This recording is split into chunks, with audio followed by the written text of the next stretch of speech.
Hoy nos acompaña el señor Julio Ferrazzi. ¿Cómo estás, Julio? Muy bien, ¿qué tal, Leo? Estoy muy contento de estar aquí en esta ciudad nuevamente y poder compartir con ustedes estos momentos. Queremos darte la bienvenida entonces al programa de Compartiendo, que como siempre lo estamos diciendo y comentando, está dedicado exclusivamente a la familia. Queremos que Gracias. te presentes un poco para que te vayamos conociendo. Bueno, yo soy pastor evangélico y dentro de la actividad pastoral me dedico a la misión, especialmente la misión de evangelización. Tengo una casa rodante y visito la República Argentina predicando el Evangelio con una carpa y todo el equipo móvil completo.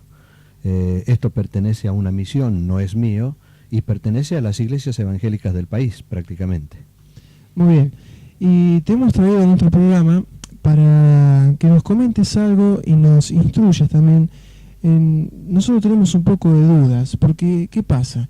Encontramos en la televisión, en todos los medios de comunicación en general, y más aún todavía, en las personas, a veces cuando hablamos con ellas, que hay un poco de dudas, hay un poco de incertidumbre, y nosotros queremos saber algunas diferencias, algunas definiciones con lo que respecta a lo que es secta y a lo que es una iglesia, porque a veces no sabemos diferenciar y la mayoría de los casos creamos un poco de confusión.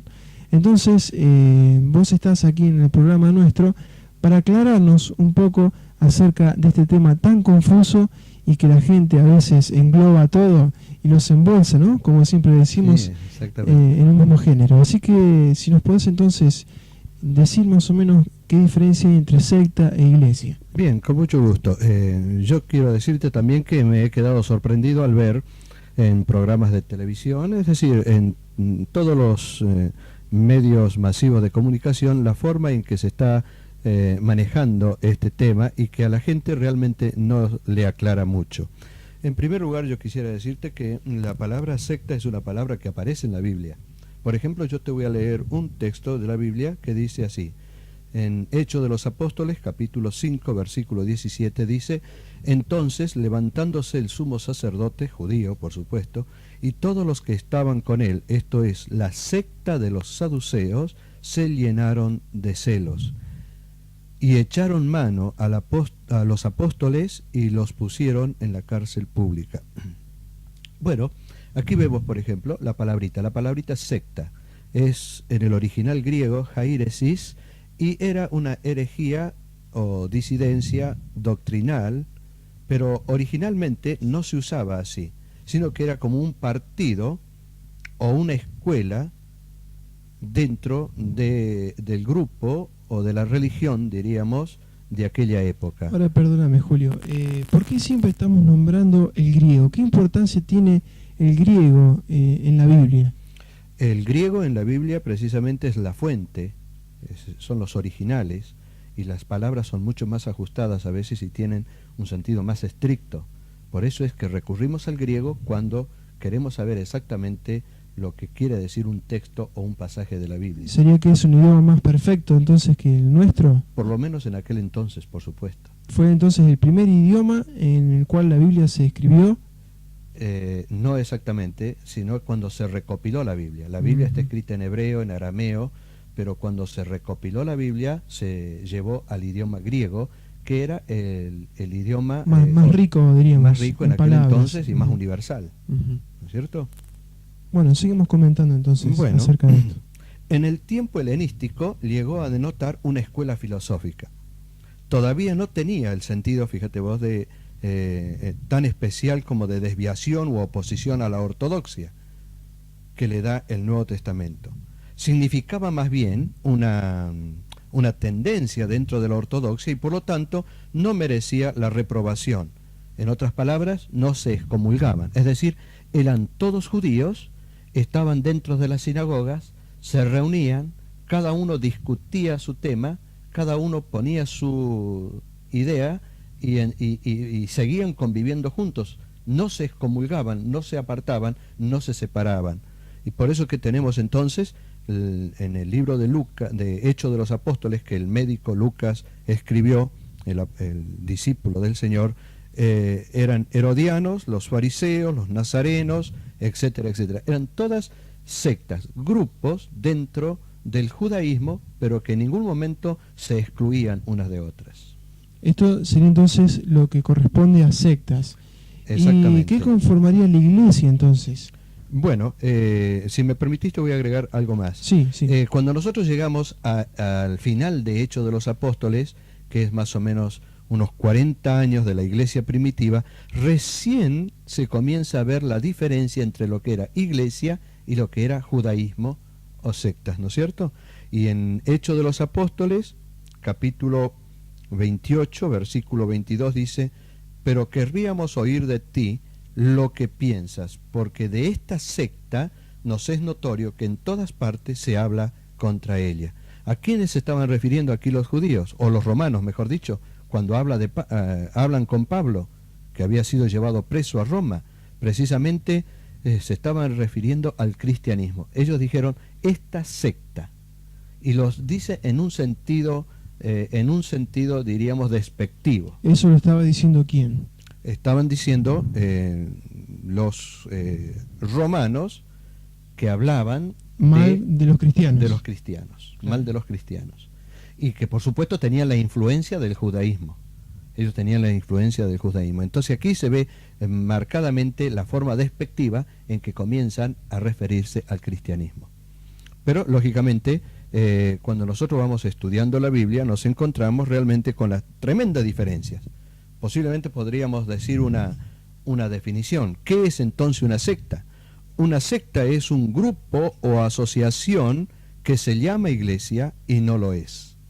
Bueno, pareciera una definición un poco, diríamos, rebuscada. Pero fíjate, una secta generalmente se va a apartar de todo lo que es bíblico, se va a ir apartando paulatinamente de las doctrinas bíblicas fundamentales. Donde lo encontramos, por ejemplo, en Efesios capítulo 4, dice: yo pues preso en el Señor os ruego que andéis como es digno de la vocación con que fuisteis llamados, con toda humildad y mansedumbre, soportándoos con paciencia los unos a los otros en amor, solícitos en guardar la unidad del Espíritu en el vínculo de la paz. Y aquí vienen las doctrinas fundamentales de la Iglesia: un cuerpo, un espíritu, como fuisteis también llamados, en una misma esperanza de vuestra vocación, un Señor, Señor Jesús, una fe, la doctrina bíblica, un bautismo, el bautismo practicado por el Señor Jesucristo, un Dios y Padre de todos, el cual es sobre todos y por todos y en todos. Generalmente vos te vas a encontrar con que una secta no cumple con esos requisitos. Con estos requisitos que la Biblia enseña y que diferencia a la Iglesia de Jesucristo. Entonces la idea que queremos generalizar es el hecho de que entonces la secta figura como palabra en la Biblia, pero está entonces contradiciendo, de acuerdo a lo que vos me estuviste comentando, lo que la misma dice, en el hecho de no que sigue requisitos ni se acerca a lo que dice la Biblia. Claro. Y más aún, la diferencia tremenda es que el término secta en la Biblia no se utiliza como hoy. Como nosotros conocemos el significado de la palabra secta moderna, ¿no es cierto? Porque hoy es totalmente excluyente. Hoy hay excomuniones, es decir, las sectas no se acercan entre sí. Bueno, por eso lo vamos a dejar para el próximo bloque. Vamos entonces a escuchar un tema musical, te invito. Muy bien. Y luego seguimos comentando la segunda parte con respecto a la definición de iglesia. Muy bien.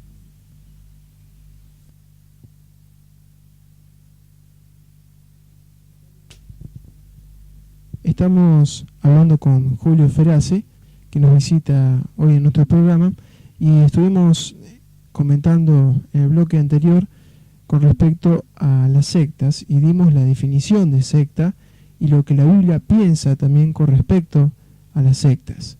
Pero ¿cómo yo, un ser humano, una persona que busco y me encuentro ante un grupo, cómo puedo identificar, cómo puedo distinguir si es realmente una secta o no? ¿Qué diferencias hay, por ejemplo? Bueno, mira, con respecto a eso hay tres puntos fundamentales que si las personas lo siguen, tranquilamente pueden descubrir si están en presencia de una secta o no. En primer lugar, en cuanto a su conformación. En segundo lugar, en cuanto a su gobierno. Y en tercer lugar, en cuanto a su organización. ¿Qué quiere decir esto? En cuanto a su conformación, las sectas por lo general, o todas ellas, son absolutamente dogmáticas y segregantes. Y no tienen espacio para la discusión y el disenso. Quiere decir esto que el dogmatismo, la ortodoxia, tiene que estar, se trata de mantener siempre en forma pura, de acuerdo a lo que el fundador pensó y cómo sus ideas fueron escritas para que todos sigan ese pensamiento. Quiere decir, ¿no es cierto? Que tienen que seguir siempre la idea del gran líder, del gran líder que creó, ¿no es cierto? Exactamente, del creador. Y son segregantes, es decir, que no permiten la discusión, la conversación, el intercambio de opiniones. Son completamente segregantes. A la persona que no esté de acuerdo se la expulsa, se la echa de dentro del mismo organismo, de la misma organización. Son autoritarias, diríamos. Autoritarias. En segundo lugar, con respecto a su gobierno, dijimos, son gobernadas por personalidades que declaran tener ciertos poderes de iluminación bajo los cuales deben someterse el resto de los mortales que no posean esa iluminación. Es decir, que apareció allí, por ejemplo, un Maharaji, que es el iluminado, que él recibió ciertos poderes y ciertas capacidades y que escribió la doctrina según su entender y saber, y todo el mundo tiene que someterse a eso, los que quieren pertenecer a esa secta, y no se le permite en absoluto intercambiar ideas o decir, no, esto me parece que está mal o está bien. Y en cuanto a su organización, es de tipo verticalista. Esto es muy importante. En cuanto a la organización, es de tipo verticalista. Siempre hay una cabeza visible y de allí para abajo se van delegando poderes, para que todos los demás hagan exactamente lo de la cabeza visible. Esa cabeza visible puede ser una persona, como decíamos recién en el caso del Maharaji, o bien puede ser una organización ya, tipo organización, teniendo en cuenta que puede haber muerto el organizador o el creador principal. Entonces ya se puede tomar en relación a una organización completa. Y decíamos de tipo verticalista y hasta despótica, puesto que es la manera de evitar que se distorsione, por supuesto, la doctrina original. Entonces, teniendo en cuenta estos tres puntos, las personas, cualquier persona, y conociendo la palabra de Dios, pueden inmediatamente saber si están en presencia de una secta o no, en cuanto a su conformación, en cuanto a su gobierno y en cuanto a su organización. Que tan lamentablemente en estos días está cada vez más en auge. Vemos constantemente que siempre, y esto es muy, muy importante, las diferencias, ¿no? Porque ahora todo el mundo parece iluminado, ¿no? Exactamente, sí. Y parece mentira, ¿no? Porque a cada día aparece una secta nueva. Una secta nueva con un mensaje distinto, tal vez, tratando siempre de querer de alguna manera presentar o atraer a la gente hacia la felicidad, hacia la paz, hacia la alegría, viendo los problemas que hay en el mundo, ¿no? Y esto es lo que yo siempre destaco, ¿no? El hecho de que la Biblia, como siempre estamos diciendo, es el libro más antiguo, pero el más actual. Y hay sectas hoy día que son tan actuales. El hecho es que, por ejemplo, vemos sectas o religiones, no las podemos llamar porque realmente son sectas, de acuerdo a las diferencias que hemos estado estableciendo. El hecho es que hay sectas que complacen a todas las personas. O sea, si yo soy una persona de dinero y quiero congregarme con un grupo de personas, sé que hay una secta que se dedica para ese tipo de personas. Si soy una persona que tengo este tipo de carácter, o sea, hay una para cada gusto, diríamos. Exactamente, y tal vez también para cada problemática. El hombre tiene un problema y está buscando un grupo donde pueda acomodarse al problema que él tiene. Por eso aparece, por ejemplo, la famosa, supongamos, Iglesia Universal. ¿Y qué es la Iglesia Universal? Yo nunca he visto en la Biblia la Iglesia Universal. La Biblia siempre habla de iglesias locales. Vos vas a ver que cuando la Biblia habla de iglesia está hablando de un grupo local. La iglesia en Corinto era un grupo local que vivía en la ciudad de Corinto. La iglesia de Éfeso, un grupo local en la iglesia de Éfeso, en la ciudad de Éfeso. Y así, cuando leemos la carta a los Gálatas, era una carta enviada a una iglesia local. Es decir, que siempre se le da preponderancia a la iglesia local, al grupo local, ¿no es cierto? Luego, la iglesia universal de Jesucristo, sí, la conoce Él. El único que conoce la iglesia universal es Él. Es el Señor Jesús. El Señor Jesús. Claro, el otro día también estaba caminando por una de las calles de una ciudad vecina y leía un cartel afuera, visite la iglesia del Cristo científico, por ejemplo. Y bueno, volvimos al hecho anterior, ¿no? De que hay cada secta para cada gusto. Pero esto lo queremos volver a reiterar. Cuando estamos en presencia de un grupo de personas y queremos identificarlos, tomemos en cuenta siempre estas cualidades. Exactamente. ¿Qué tipo de organización tiene? ¿Cómo es el gobierno? Siempre está dirigida por personalidades iluminadas a nivel nacional o internacional. Y luego la conformación. ¿Cómo es? Si me permiten pensar o simplemente yo tengo que acatar todo lo que dicen ellos. Perfecto. Bueno, pasamos entonces a un nuevo bloque y volvemos para seguir estudiando con respecto a las sectas. Muy bien. Bueno, seguimos conversando entonces aquí con Julio. Me olvidaba de una cosa, Julio. Al principio en la presentación decíamos que sos cordobés. Ah, sí. Sí, Algo importante. De la ciudad de Arroyito, el pueblo dulce. Exactamente, qué bueno es eso. Bueno, trayendo un poco de dulzura también a nuestro programa. Y estábamos hablando entonces con respecto a las sectas. Y ahora vamos a hablar algo sobre la iglesia, ¿no? Porque en el bloque anterior preguntábamos cómo distinguimos a una secta, si estamos en un grupo congregados. Ahora, ¿cómo distinguimos a una iglesia? Me parece muy buena la pregunta, es importante esto. Bueno, la iglesia, el Señor Jesucristo dijo en una oportunidad que Él iba a edificar la iglesia. En San Mateo nosotros encontramos cuando el Señor Jesús preguntó a los discípulos quién soy yo, y después quién dice la gente que soy yo, y entonces llegó el momento más íntimo, ¿quién decís vosotros que soy yo? Y Pedro le dice, tú eres el Cristo, el Hijo del Dios viviente. Y Jesús le dijo, bienaventurado Pedro, porque no te lo reveló carne ni sangre, sino mi Padre que está en los cielos. Y yo te digo que tú eres Pedro, y sobre esta piedra, es decir, sobre esa confesión que Pedro hizo, tú eres el Cristo, el Hijo del Dios viviente, sobre esa piedra edificaré mi iglesia. Y nosotros sabemos que por la carta del apóstol Pedro después, que él reconoce eso, que Jesucristo es la piedra fundamental de la iglesia. Es la piedra, no solamente la piedra fundamental de la iglesia, sino que también es la piedra que adorna la iglesia, la piedra de cabecera, dice. Entonces Pedro reconoce realmente que Jesucristo es la piedra fundamental y la piedra angular, la piedra que se coloca como adorno sobre el techo. Jesucristo es el fundamento y el adorno, la protección total, completa de la iglesia. Ahora, ¿cómo distinguimos? También por 3 puntos sencillitos.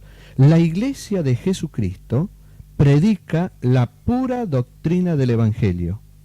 Es decir, no se sale de la Biblia. De la Biblia. Quiere decir de que sin la Biblia no hacemos nada. No hay nada. Exactamente.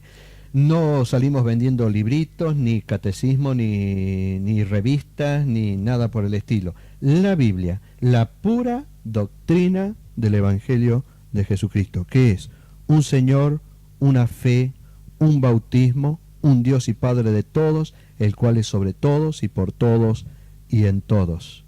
Luego, también, en el segundo punto, podríamos decir que mantiene la administración pura de los sacramentos. ¿Cuáles son los sacramentos? Los sacramentos son el bautismo y la cena del Señor o Eucaristía. No sé si sabes la definición de Eucaristía. Eucaristía significa acción de gracias. Y la cena del Señor justamente es eso, una acción de gracias, porque recordamos la muerte del Señor. Es para recordar la muerte del Señor. Y el bautismo es para identificarme con la muerte del Señor. Es decir que nosotros estamos en presencia de 2 sacramentos que el Señor Jesucristo instituyera y que tienen que ver con su persona y su obra. Sí, recordamos la muerte, pero también La resurrección. la resurrección, porque a veces hay Exactamente. personas que piensan de que Jesucristo quedó muerto y Exactamente. nosotros vivimos Sí, sí, sí. recordando su muerte y nada más. Y Jesucristo dijo, haced esto en memoria de mí. Y luego el apóstol Pablo dice, haced esto en memoria de él hasta que venga. O sea que tenemos un Cristo que vive, Resucitado. resucitado.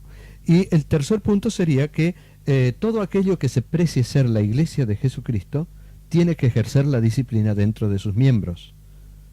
¿Qué significa esto? Aclarame un poco. La disciplina es cuando no se vive de acuerdo a lo que la Biblia enseña, no lo que enseña un hombre, una persona, sino lo que la Biblia enseña. Entonces los directivos de la iglesia pueden llamar la atención y disciplinar con un corazón pastoral a la persona, si no está viviendo de acuerdo a las enseñanzas de la Biblia. Quiere decir que mi conducta, si yo me congrego en una iglesia, tiene que regirse de acuerdo a lo que es la Biblia. A lo que es la Biblia. Aparte, los directivos de la iglesia no van a imponer su idea, sino que van a aplicar la Biblia, la palabra de Dios.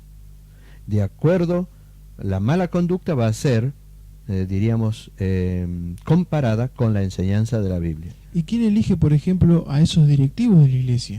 Bueno, ya lo vamos a ver eso luego cuando hablemos acerca de 3 puntos que van a diferenciar a la iglesia de una secta, ¿no es cierto? Cuando hablamos de la organización, del gobierno, de la conformación, allí podremos nosotros aclarar este punto de cómo se eligen los directivos dentro de una iglesia. Fíjate, estábamos hablando fuera de micrófono hace un rato, cuando un señor en un momento me dijo que nosotros también tenemos pecado dentro de la iglesia. Entonces yo le acepté, le dije que sí, que nosotros tenemos pecado en el sentido de que somos todos pecadores. Pero cuando hay un pecado que mancha el testimonio público de la iglesia, entonces ese pecado sí se llama la atención. ¿En qué forma, por ejemplo? Por ejemplo, supongamos que haya habido algún pecado aberrante que lo conoce la sociedad, que ha llegado a oídos de la sociedad, de la gente que nos rodea, de los vecinos, y entonces si tenemos cómo comprobarlo, inmediatamente se llama a la persona que ha causado ese problema y se le aplica lo que la Biblia enseña, lo que la Biblia dice con respecto a ese pecado. Es siempre y cuando mancha el testimonio público de la iglesia. Mientras que sucede todo lo contrario en sectas y grupos religiosos que existen por allí. Nosotros sabemos perfectamente que hay directivos religiosos, dirigentes religiosos. No voy a hacer mención de ninguno de ellos en particular, pero es suficiente con mirar a nuestro alrededor. Hay directivos religiosos que viven en el pecado y sin embargo sus respectivas iglesias no le dicen absolutamente nada. Porque a veces porque pagan dinero o porque algunos pagan dinero, ¿no? Y otros es que están acostumbrados a eso y no les hace mucho daño, diríamos. No les interesa vivir en el adulterio, en el pecado, en la fornicación. No les interesa tener hijos con señoritas solteras, que lamentablemente se da mucho en estos últimos tiempos, y viven amparados por esa mole, por ese régimen, por esa mole organizacional que nadie les puede decir nada. Entonces, desgraciadamente, vemos que eso hay mucho en nuestro país y en el mundo. Y es una gran diferencia entonces entre secta e iglesia. Claro, exactamente. La real iglesia. ¿Nos queda alguna distinción más con respecto a iglesia? Eran 3 puntos. Sí, 3 puntos, decíamos recién. Predica la pura doctrina del Evangelio, nada de aditamentos, ningún librito, nada al lado de la Biblia. Nada al lado de la Biblia. Como suplemento, diríamos. Generalmente hay muchos de ellos que van con la Biblia, pero con un librito. Primero te muestran el librito, después te dan con la Biblia. Te dan la Biblia, si es que vos la pedís o la querés. En cambio, es completamente distinto al Evangelio. Nosotros, cuando viene una persona a nuestros cultos, lo primero que le decimos, usted tiene que leer la Biblia. Lea la Biblia, porque la Biblia es la palabra de Dios. Y es el mensaje de Dios para el hombre, para la mujer, para la familia, para el hogar. Luego, mantiene la administración pura de los sacramentos, bautismo y cena del Señor. Y al final, ejerce la disciplina en la iglesia, castigando el pecado. Fíjate que aquí no se castiga a la persona. Generalmente en las sectas la castigan a la persona y la echan y la corren. En la iglesia no. En la iglesia no se castiga a la persona, sino que se castiga el pecado. Es lo que dice Jesucristo en su palabra, que Él ama al pecador, pero aborrece el pecado. Sí, ahora me quedó, Julio, una duda con respecto al tema que estamos hablando en estos momentos, en cuanto a los libros que acompañan a veces la Biblia. Entonces, de acuerdo a lo que vos me dijiste, yo no puedo estudiar otro libro que no sea la Biblia. ¿Algún curso, por ejemplo, puedo hacer? No, evidentemente que no. Pero los libros no deben reemplazar a la Biblia. No estamos en contra del estudio de la... Porque a veces necesito, suponemos, ¿no es cierto?, que la Biblia a veces tiene ideas, frases buenos que no puedo comprender, ¿no? Y que me ayudan si yo soy un nuevo miembro de una iglesia y me interesa estudiar la Biblia. A veces quizás me hace falta algún libro anexo junto que pueda seguir estudiando. ¿Puedo hacer esto? Sí, claro que sí. Tener una buena biblioteca, armarse de buenos libros, un diccionario bíblico, un atlas para saber geografía. Por ejemplo, la Biblia tiene mucho de geografía, pero no es un compendio de geografía, no es un compendio histórico. La Biblia tiene mucho de historia, pero yo quiero saber, por ejemplo, la historia secular de aquella época, relacionada o comparándola con la historia de la Biblia. Fenómeno, yo puedo hacer eso, claro que sí. Pero el libro central es la Biblia. El libro central es la Biblia para el mensaje salvífico, para el mensaje de la salvación del alma, para la verdad. Porque en definitiva, ¿por qué abundan las sectas, las religiones y todos estos grupos? Sencillamente porque hay muchos pícaros que se dan cuenta que la gente está buscando la verdad. Entonces, relacionado con la verdad, con la búsqueda permanente de la verdad, ¿a dónde voy? ¿Qué hago? ¿Cómo me oriento? Bueno, la Biblia es la palabra de Dios. Y Jesucristo dijo, yo soy el camino, la verdad y la vida, y nadie viene al Padre si no es por mí. Entonces Jesucristo es la verdad. Estos libros esta Biblia que a veces tiene que competir con libros que otras sectas también editan, ¿no? Exactamente. Porque la verdad que cada secta también tiene su libro sagrado, diríamos. Pero lo importante es que la Biblia, la palabra de Dios, siempre se sobrepone, ¿no? Siempre lleva las de ganar. Y sí, fíjate vos que ha salido airosa a través de la historia. En la época de las grandes persecuciones, cuando se las quemaban por toneladas en las plazas públicas en España y en Francia y en tantos otros lugares. Sin embargo, gracias a Dios la Biblia se mantuvo y llegó hasta nosotros, llegó hasta nuestros tiempos. Y hay un versículo en la Biblia precisamente que dice, ¿no? El cielo, la tierra pasarán, pero mi palabra no pasarán. No pasarán.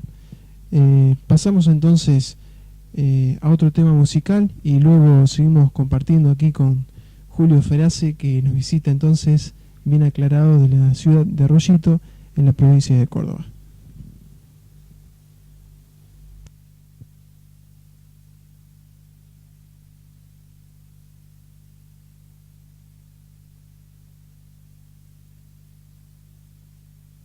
Ya para ir terminando entonces con esta charla aquí con Julio, queremos, Julio, preguntarte precisamente, ya que estuvimos hablando en cuanto a la iglesia, si me podés, para englobar todo, encerrar este concepto, si me podés dejar una definición de lo que es realmente la iglesia bíblica, la iglesia que figura en la palabra de Dios. Bueno, sí, puede ser. Tenemos que ir directamente a la Biblia. Vos sabés que la palabra iglesia es, en el original griego, es eclesia. Eclesia es una palabra compuesta de dos términos que nos dejan ver lo que es realmente la iglesia de Jesucristo. Eclesia significa llamados fuera para un motivo. Llamado fuera. Una asamblea llamada fuera para un motivo definido. En este caso, ¿cómo es ese llamado? El llamado fuera. Por ejemplo, la iglesia de Jesucristo acepta el llamado de Jesucristo, ¿no es cierto? Están dispuestos a seguir a Jesucristo única y exclusivamente para el motivo con el cual el Señor la quiere utilizar, que es evangelizar, predicar el evangelio. Entonces, qué sé yo, hay muchas organizaciones, pero ninguna de ellas es una iglesia. Entonces, supongamos, por ejemplo, un club. Un club es una asamblea de personas, pero no es la iglesia de Jesucristo. ¿Por qué? Porque no está el Espíritu Santo, porque no hace ni se reúne para los fines que Jesucristo la necesita. Entonces, esto es llamado fuera para un motivo, en este caso, para comunicar el mensaje de Dios. para hacia el propagar mundo. y comunicar el mensaje de Jesucristo. Ahora, quisiera establecer entonces cómo es la organización bíblica de la iglesia, cómo está conformada una iglesia en sí. Bueno, así como habíamos dicho que a una secta yo la puedo distinguir inmediatamente en 3 puntos básicos, también lo podemos distinguir la iglesia de Jesucristo en estos 3 puntos básicos. La iglesia son organismos congregacionales. Hemos dicho ya que la iglesia de Jesucristo no tiene una cabeza visible, no tiene un centro en alguna parte del mundo, sino que son organismos congregacionales locales. La Biblia le da mucha preponderancia a la iglesia local. Las personas que se conocen, que se saben quiénes son, cómo viven, cómo están, eso es lo local. Hay un conocimiento particular de cada persona. Claro, nos conocemos todos, sabemos exactamente el modo de vivir, el andar, el comunicarnos, etcétera, etcétera. El comportamiento inclusive. Inclusive, Julio, pienso que esas personas que componen la iglesia también están participando en la vida de iglesia también, exactamente, ¿no? En las actividades que esa iglesia realiza. Exactamente. Quiere decir de que no maneja todo el gran líder, como decíamos antes, ¿no? Exactamente. Las personas visibles, personas confiables, personas que se saben de su comportamiento, de su moral, de su vida, entonces son las personas que van conformando, diríamos, la directiva de la iglesia. Tienen un ministerio también dentro. Exactamente. Vuelvo a recalcar esto, son organismos congregacionales, no son organizaciones. Y nosotros sabemos la diferencia que hay entre una organización y un organismo. Una organización no siente nada, mientras que un organismo, si tomamos como base el cuerpo humano, siente. Cuando un miembro se golpea del cuerpo humano, el otro, todo el cuerpo lo siente. Eso es organismo. Es decir, que se tiene una vivencia permanente, constante, de alegría, de paz, de bendición, de comunicación, de servicio. Luego, el gobierno de la iglesia es teocrático, es decir, Dios gobierna la iglesia. ¿Cómo? A través de su palabra, a través de la Biblia. Aquí decíamos recién, en el otro bloque, que la cuestión es aplicar la Biblia. En todas las definiciones, en todas las situaciones, aplicar la Biblia, la palabra de Dios. Y las autoridades se eligen dentro del grupo de personas en forma de asambleas para que rijan nuestros destinos, o sea, los destinos de la iglesia local. Y la organización, bueno, Jesucristo es el jefe y también su fundador. La Biblia son sus leyes y sus fundamentos. Entonces, como Jesucristo, como jefe, porque la Biblia dice que Jesucristo es la cabeza de la iglesia, la cual es su cuerpo. Jesucristo es el jefe y fundador de la iglesia, y la Biblia, las leyes, es el mapa, diríamos, en el cual esa iglesia es el mapa se dirige, ¿no? al cual nosotros tenemos que aferrarnos para el gobierno personal de nuestra vida, de nuestro hogar, de nuestra familia, y también para el gobierno de la iglesia. Ahora, ¿quiénes componen a una iglesia? ¿Quiénes son las personas que se pueden acercar o que están congregadas en la iglesia bíblica, ¿no? Bien, es una linda pregunta, Leo, porque hay muchas personas que creen que la iglesia es un edificio de cal, ladrillos y arena, etcétera, etcétera. Y no es así. La palabra de Dios enseña que la iglesia está formada por piedras vivas. ¿Piedras que hablan? Piedras que hablan. Podríamos leer la carta del apóstol Pedro en su primera carta, capítulo 2, dice: vosotros también, versículo 5, como piedras vivas, sed edificados como casa espiritual y sacerdocio santo, para ofrecer sacrificios espirituales aceptables a Dios por medio de Jesucristo. Aquí tenemos entonces, la iglesia está formada por personas, piedras vivas, personas Cada persona que acepta a Jesucristo como Salvador personal entra a formar parte de la iglesia, es una piedra de la iglesia. ¿Y qué significa aceptar al Señor Jesucristo en su corazón? ¿Qué es lo que tiene que reconocer? Si yo, por ejemplo, me quiero hacer miembro de una iglesia, ¿qué es lo que tengo que reconocer? ¿Qué significa eso, aceptar al Señor Jesús? Bueno, aceptar a Jesucristo en líneas generales es reconocer la obra que Cristo hizo en la cruz del Calvario. Jesucristo vino con un fin determinado, vino para salvar. El ángel dijo a la Virgen María: pondrás por nombre Jesús, porque Él salvará a su pueblo de sus pecados. Entonces, cuando Cristo viene y se encarna a través de la Virgen María y nace en este mundo, vive los 33 años para morir en una cruz y hacer la obra definitiva de salvación para rescatar al hombre de sus pecados. Y como no podemos decir que no somos pecadores, porque la Biblia lo enseña, todos pecaron y están destituidos, alejados, echados, es decir, que no pueden alcanzar la gloria de Dios. Entonces Dios nos envió el medio para que nosotros podamos alcanzar esa gloria. Es Jesucristo. Quiere decir entonces que si yo acepto al Señor Jesús en mi corazón, si aceptas esa obra, la obra mensaje de Cristo, ese mensaje, entonces puedo ser miembro de esa iglesia, de la iglesia de Cristo. La iglesia de Cristo, no ser miembro de la iglesia de Cristo. Sí, no de una iglesia de material. De material, ni tampoco de una iglesia en términos humanos, diríamos de composición humana o de ideologías humanas. Es la iglesia de Jesucristo, aceptando todo lo que la Biblia dice.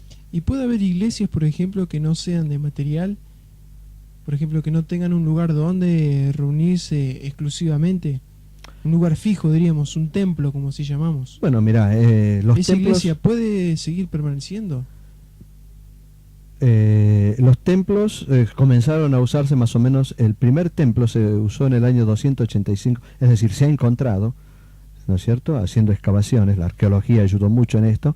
El primer templo, o uno de los templos, el más antiguo, en el año 285 de la era cristiana.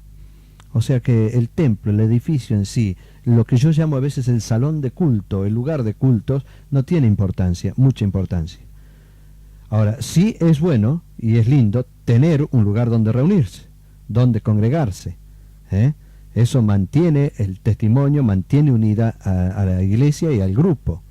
Pero en la Biblia no tenemos exactamente, diríamos así, un mandamiento expreso de que tenemos que edificar un salón, ¿no? Pero reconocemos que es uno de los métodos más favorables para el desarrollo y la actividad de la iglesia. Y además para comunicarnos, ¿no? Ese calor de personas a personas, entre hermanos, ¿no? Como así se llama a los miembros de esa iglesia. Bueno, Julio, con esto entonces estamos terminando, en parte, ¿no? Porque vamos a seguir hablando en programas sucesivos acerca de este tema y de otros más que queremos seguir aclarando. Desde ya queremos agradecerte la asistencia, la molestia de acercarte hasta nuestro programa, y quedas invitado para un próximo, de tal manera que podamos seguir aclarando algunos enfoques bíblicos, algunas ideas que también tenemos con respecto a esto. Gracias por todo y que el Señor te siga utilizando y te siga bendiciendo en tu ministerio. Bueno, gracias Leo por invitarme, y ya te digo, es un privilegio para mí poder aclarar y poder así abrir la Biblia con tanta libertad como nos permiten aquí en esta radio y hacer este programa. Así que muchísimas gracias de mi parte y será hasta otra oportunidad. Hasta la próxima. Gracias.